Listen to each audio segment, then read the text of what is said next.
On the western side of the state of Illinois is kind of a funny bump, a wedge-shaped region of 16 counties tucked between the Illinois and Mississippi rivers.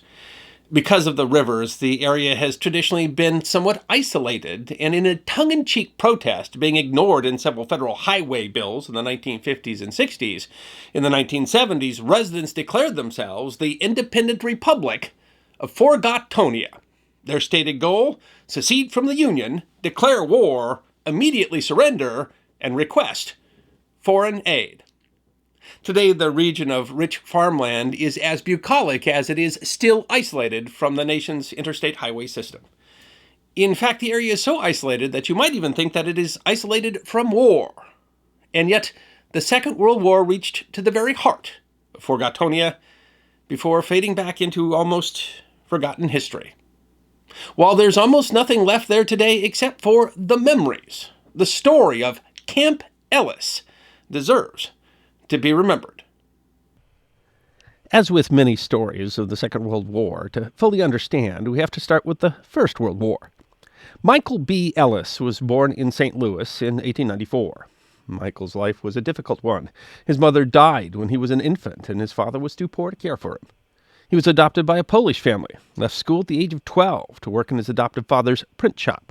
That's a life that people in America today can hardly imagine. How many of us would ever have been asked to go out and make our living at the age of 12? He enlisted in the U.S. Army in 1912, served for a while along the border with Mexico, but by October 1918 was a sergeant and had been sent over there with the 1,000,000 men of the American Expeditionary Force.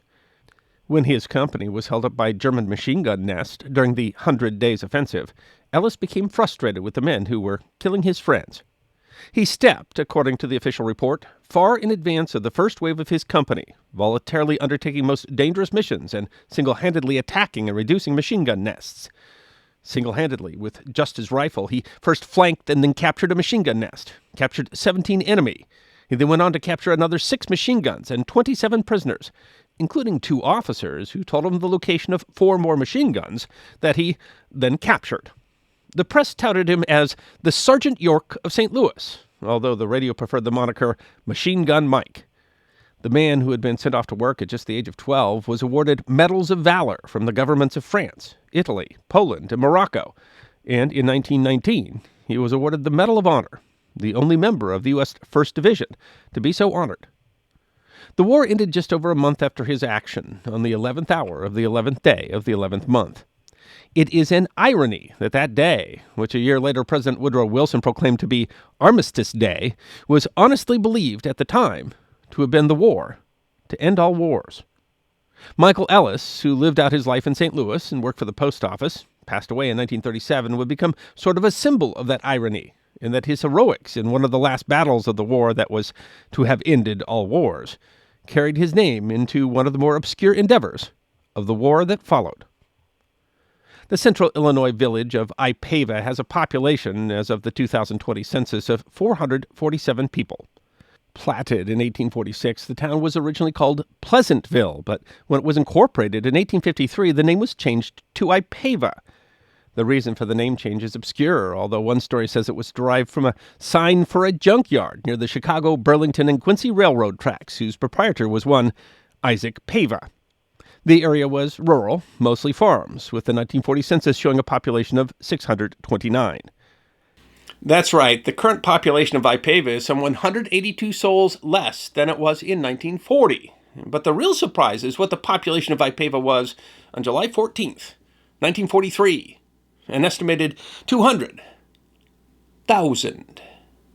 Marion Cornelius, curator of the Easley Pioneer Museum in Ipava, explains that the area around the tiny villages of Ipava, Table Grove, and Bernadotte were very flat, sparsely populated, near the Spoon River, and only about 50 miles from a rail hub in Galesburg, Illinois. In 1942, the Army began acquiring land, more than 17,000 acres. The land acquisition, which Cornelius refers to as a land grab, was not voluntary. The Army simply showed up at your door and explained that the land had been condemned for public purposes and gave the amount for which you would be paid. Landowners had just 30 days to vacate from land, some of which their family had been farming for generations. They could take whatever they wanted, even the house if they could move it. The Army only wanted the dirt, but after 30 days, everything left behind would be demolished. The land would be used to build a training center for the Army Service Forces, one of 3 autonomous components of the U.S. Army, along with the Army Ground Forces and the Army Air Forces. Army Service Forces included the Corps of Engineers, the Signal Corps, the Ordnance Department, the Quartermaster Corps, the Chemical Warfare Service, and the Medical Department. Cornelius says that the Army had many facilities for training combat troops, but they needed a camp to train what he calls the cooks and bottle washers. The Decatur Herald and Review wrote in August 1943. That means all the indispensable specialists who must go along with the combat units in the field. Engineers, Quartermaster Corps, hospital units, Signal Corps, transport and supply organizations. In short, the men who supply the fighting regiments, feed them, build their roads and bridges, and care for the sick and wounded. And the new camp would be named after Michael B. Ellis, whom the St. Louis Globe-Democrat was already describing as a forgotten St. Louis hero just 25 years after the action that had earned him the nation's highest award for valor. It seems in the excitement of the run-up to a new war, the nation was already forgetting the heroes of the previous war to end all wars. It is difficult today to comprehend the unity of purpose during the war. Construction began in September 1942, not even a year after the Japanese attack on Pearl Harbor, and the camp was officially occupied in mid-April. The camp was dedicated in a ceremony in July, less than a year after the land had been requisitioned, in a ceremony so large that it made Ipava the second largest city in Illinois, behind Chicago. The Sunday Herald and Review reported there's a new city in Illinois, one of the largest in the whole mid-state area. Has been built and populated only in the last few months. No oil boom town ever grew up so quickly or so quietly. This big, sprawling new community is called Camp Ellis, and it covers thousands of acres of land that were in cornfields only a year ago. The construction was no small task. First, they completed a railway spur, and then they brought in 100 railway cars a day to build 2,200 buildings. The camp had 75 miles of paved roads, along with the accompanying water mains, sewage system, and power lines. Its modern fire department included 6 stations with state-of-the-art equipment. The camp's 6 movie theaters could each seat 1,000. While noting that the exact population is still a military secret, the Herald and Review gave an idea of the base's enormous size. There are 78 mess halls and 6 officers' mess clubs. 5 railway spurs have been built into the area to provide switch tracks along the loading docks for the acres of warehouses. Eventually, the camp would have a population of around 70,000 at any given time, which represents a population increase of more than 11,000% from Ipava's population in 1940. While many who had their land requisitioned were understandably upset, Cornelius explains that the new camp was an economic boon to the area that had not yet recovered from the Great Depression. Cornelius was quoted in a November 2018 edition of Illinois Country Living. This was the best thing that ever happened to many people because they had jobs where they didn't have them before. There were so many workers and their families that farm families made income renting out rooms or selling sandwiches. Many locals worked at the camp, on the construction or in camp operations or in the fire stations. The camp was incredibly busy. While it wasn't intended to train combat troops, the support troops had to be ready to defend themselves. For that reason, the Herald and Review reported, the crack, crack, crack of rifles can be heard all day long, every day.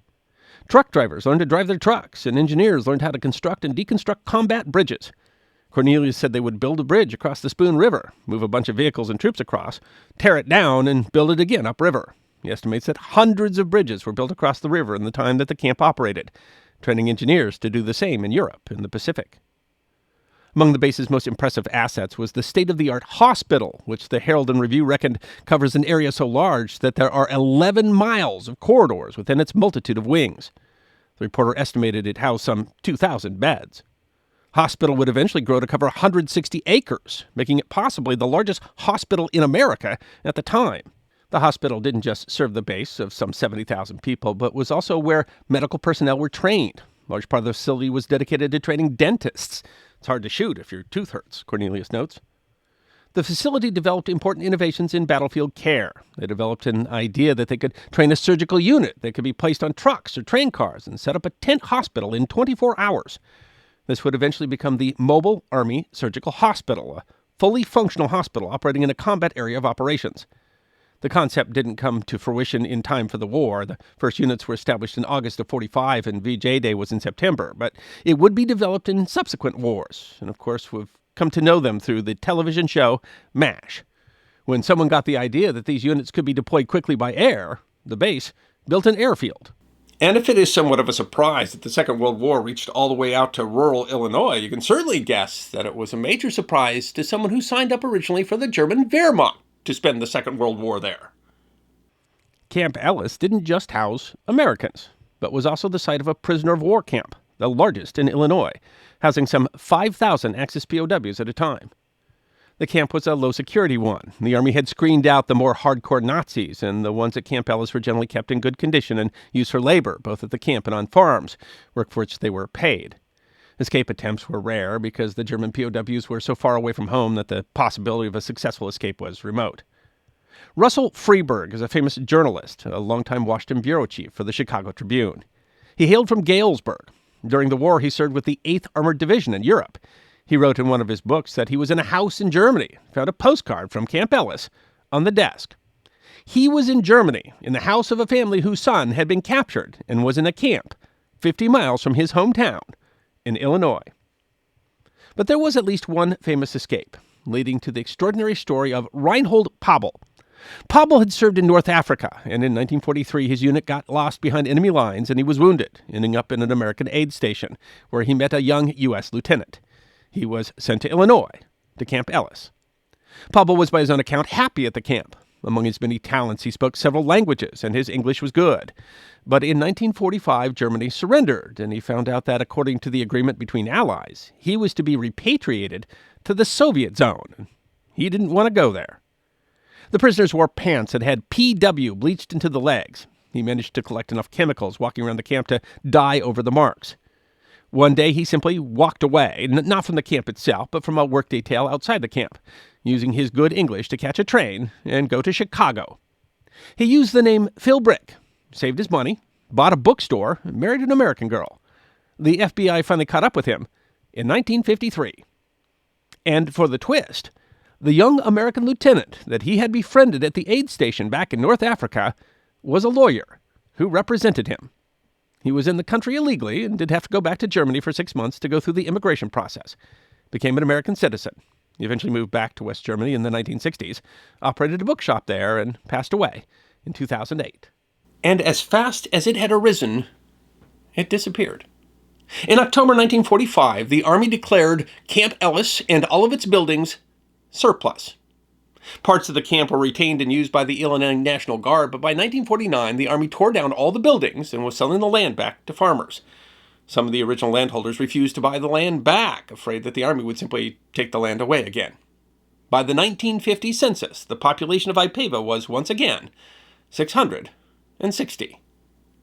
The Army Corps of Engineers has been doing some work in the last 15 years, cleaning up pollution from the camp and removing old ordnance, although it was training ordnance and not very dangerous.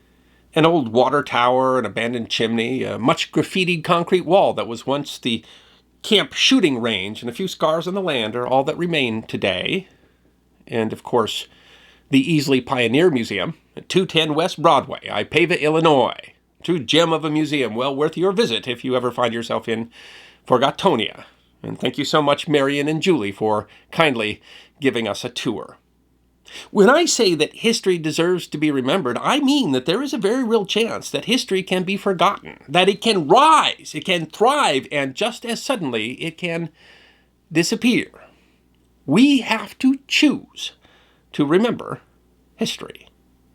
I hope you enjoyed this episode of The History Guy. Check out our community on thehistoryguyguild.locals.com, our webpage at thehistoryguy.com, and our merchandise at teespring.com, or book a special message from The History Guy on Cameo. And if you'd like more episodes on forgotten history, all you have to do is subscribe.